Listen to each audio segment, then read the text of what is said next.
And to further discuss the proposed ban on street parking, we are joined this morning by San Juan City Mayor and Metro Manila Council President, re-elected President Francis Zamora. Magandang umaga po sa inyo. Yes, magandang question and thank you for having me on your program. Okay, during the Metro Manila Council meeting last Friday, DILG Secretary Remulla said the Metro Manila Mayor should come up with a unified parking scheme by September 1, and citing the challenges that you mentioned po, no, yung feasibility of a total ban, what way forward do you see? Gretchen, for me, the most feasible way forward would be to craft a customized approach. Because, again, we cannot have one sweeping policy across all 17 LGUs because our demographics are different. For instance, there are cities that are highly commercialized. They have a lot of central business districts, so the approach may be different. There are some cities that are industrial in nature, so the approach may be different. For instance, as in San Juan, we are heavily residential with major commercial areas, so the approach may be different. So, again, let me reiterate that we fully support the call of the LG Secretary John Remulla to ban street parking. Yes, we agree that we should ban street parking. However, we should also consider allowing street parking during certain times of the day in roads which are not considered major thoroughfares, in roads which are not considered mabuhay lanes. Because even if we allow, for instance, one-side parking in these streets, they don't exactly impede the traffic flow, and it is the mayors that know exactly what these streets are.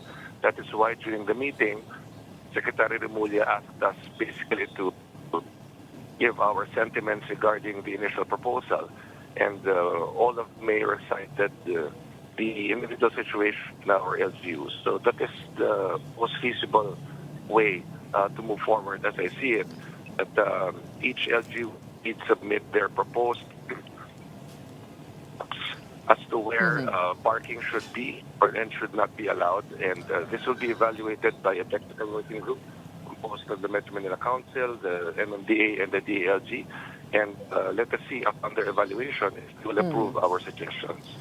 Pero non-negotiable po, yung tama, agree po kayo kay MMD Chairman Artes na non-negotiable itong major thoroughfares, pati na rin yung mga mabuhay lanes na have been mapped out. Yes, definitely.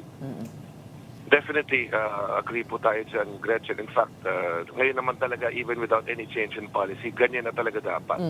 Dapat talaga enforced ng mabuti ang ating mga current parking and traffic rules and regulations. Ang pinag-uusapan lang natin dito, yung inner roads.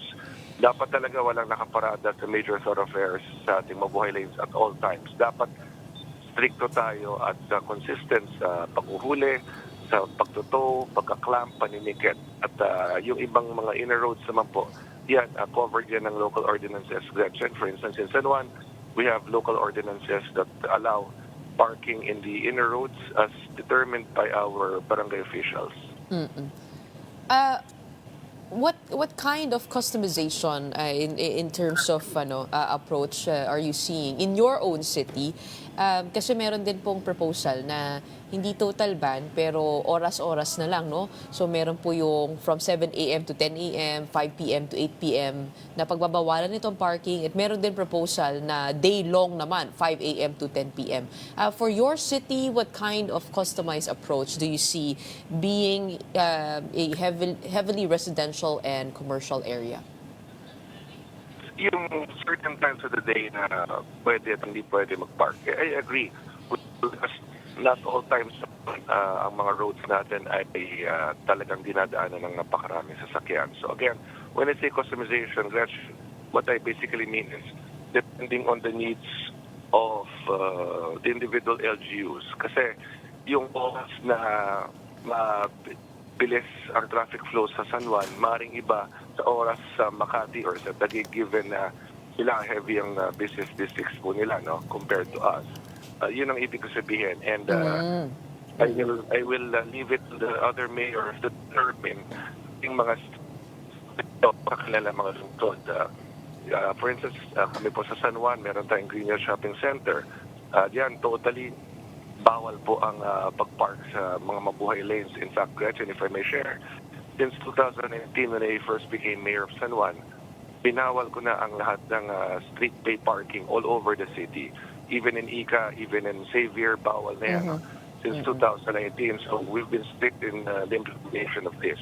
So yung mga ganitong approach ang pwedeng gawin ng mga cities, again, depending on their demographics. Sila lang po makakasagot yan kasi mas alam po ng mga mayors yung mga kanya-kanyang LGUs po nila. That's why, yun pa namin with Secretary Rimulya, and I thank him because nick po siya sa amin, mga mayors, being a governor, he understands how it is to be the head of a local government unit. So yung pong suggestions na isasabit po namin sa kanila for the evaluation of the technical working group po. Pero syempre in-invoke nga po nila itong yung Republic Act 4136 na has prohibited public parking or prohibited parking on public streets. So technically po hindi po talaga siya pwede, no, pero na override lang po. Do you have local ordinances, I mean, on that, on the parking in your city? At saan po kaya nakikita ninyo na medyo mahirap mag-implement ng ban in San Juan? Meron tayong local ordinances covering all of these, Gretchen. No? At again, yung reality on the ground po ang talagang dapat maintindihan natin. No? Kasi, again, we do not live in a perfect world, Gretchen. No? Ang sarap pakinggan na, sige, bawal ang parking sa katulad sa ibang bansa. Pero ang tanong, saan tayo paparada? For instance, Gretchen, when you went to work today, diba, buti na lang may parking facility kayo sa studio ninyo. Paano kung yung papasukan ninyo ay walang facility? Saan nyo paparada yan? Diba? I mean, kumbaga, yun yung realities on the ground, and that's what we face as mayors. No? So, all of these have to be considered, Gretchen. Again, whatever decision we will make, we will always consider everything. We will consider what is good for the majority. Kasi kahit ano naman po ang maging decision natin, meron at merong mag-oppose somehow because you cannot really please everyone. But we really have to look after what is good for majority. Mayor, dahil pag-uusapan na rin po natin yung kalsada, na been curious because we went to San Juan before to institute the bike lanes, right? Kamusta naman po yung mga bike lanes ng San Juan? Ano po mga findings po ninyo? Parang yung ibang mga kalsada, wala na yung bike lanes, ano?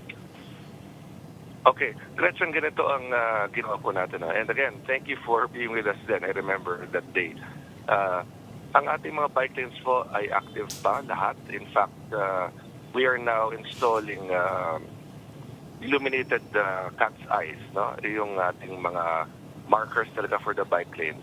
Tinanggal lang natin yung bollards along Ortigas Avenue and pinaglabanan because when we installed the bollards, that was during the time of the pandemic, wherein public transport was limited, yung iba hindi lumalabas ng bahay. So, hindi pa ganun ka-normalize yung volume ng traffic. But when, COVID ended and we went back to normalcy, nung bumalik na yung usual traffic volume, hindi na naging feasible yung natin. However, all of the bike lanes are still active. In fact, like what I mentioned, we are installing now citywide cat's eyes to really define yung ating bike lanes. So, we still, of course, promote transportation, yung ating... in a different way. Tuloy-tuloy lang, except that the bollards really, kasi yung third lane na ng Ortigas Avenue namin ay hindi na talaga nagagamit. And just imagine kapag pasukan at uwian na ng Xavier and Ica, hirap talaga yung situation. So, we have to adjust to the situation given to us to the best possible way. And talaga, again, there are realities that we have to face, Gretchen. Hindi tayo namumuhay sa isang perfectong mundo. So, kinakailangan natin mag-adjust sa mga sitwasyon na ibigay po sa atin. Mayor, dahil minsan lang po namin kayo makausap, just gusto ko lang isingit itong isa pang subject tungkol sa flood control. Si Congressman Erice has called or has proposed that Metro Manila have its own governor again like before dun sa Metro Manila Commission. Kayo po ay kapananalo lang po ng Metro Manila Council President. At ang sabi po niya, kailangan daw ng governor, katulad na lang sa ibang rehiyon, para magkaroon ng uniform laws across NCR. Because sa ngayon, nagkakalituhan dahil iba-iba nga po yung mga ordinance, pati na lang din yung patakaran. Pag tinignan niyo po yung number coding, dun pa lang medyo nakakalito na. At pangalawa, we also had an urban planner here from the Metro Manila Commission. At sabi po niya, yun po yung nagiging punot dulo nung delay ng mga flood control projects kasi ang hirap to get all the mayors together to agree. At usually nga parang the focus of a mayor would be the constituency. So what are your thoughts on that? And do you agree that it makes it difficult to make decisions? Well, right now the setup really is we do not have a governor. That's correct. Compared to other regions in the country, ang Metro Manila ang mga unang governor, although meron na tayo at meron tayo Metro Manila Council. So just to define, the Metro Manila Council is the policy-making body of the MMDA. So kung ano man ang mga gagawin ng MMDA, kinakailangan ipasaya ng Metro Manila Council composed of the Metro Manila mayors. So yan po ang current setup natin at yan naman po ay dahil sa mga batas na ginawa. No? Now, if we will have it for our instance in Metro Manila, that would mean masasakupan na niya yung 70 LGUs, which right now, like what you said, may kanya-kanyang autonomy. So, honestly, regarding that proposal, mas mabuti siguro na aralin mabuti, no? Because it will need an act of Congress, if indeed that is a suggestion, no? To undergo a lot of study kasi mababaw talaga yung dynamics ng governance in Metro Manila. But given what we have now, this is something that I can assure everyone, especially those living in Metro Manila.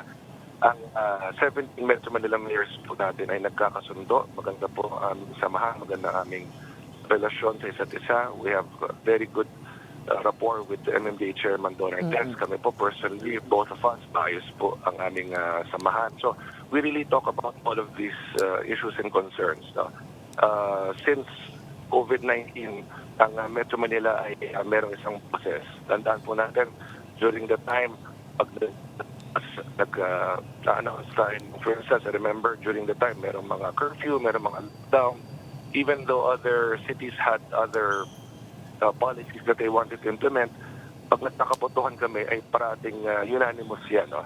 At yun ang tungkulin ko, Gretchen, as President of the Metro Manila Council. It is my duty to ensure that Metro Manila will have one voice. And when it comes to flood control, for instance, this is something that we've discussed with Chairman Artes, na maggagawa nga ang MMDA at ang DPWH ng isang Metro Manila Drainage Master Plan, which I fully agree to.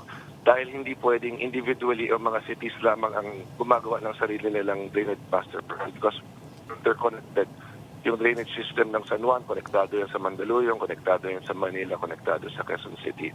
So dapat talaga paplano tayo ay as one whole metropolis and not just individually cities when it comes to flood control and drainage systems. By when can we expect the master plan? Okay. Iyan po, according to them, ay kinakraft na po nila. Kahit kami po, we're really excited for that.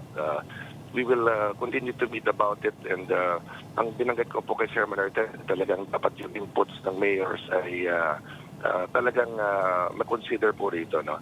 Kasi kami, again, for the information of everyone, Gretchen, wala kaming pong hawak when it comes to big flood control projects. Yan po ay sa national government. No? Pero ang mga mayors po, mga LGs, ang determine alin sa aming mga barangay, alin sa aming mga kalye, ang dapat improve ang drainage systems, kung saan dapat magtayo ng pumping station. So, right now, yun po ang tools po namin. Ano? So, we have to live with the current situation because, again, that is the governance framework that we have now in Metro Manila. And that this will change in the future, just in case.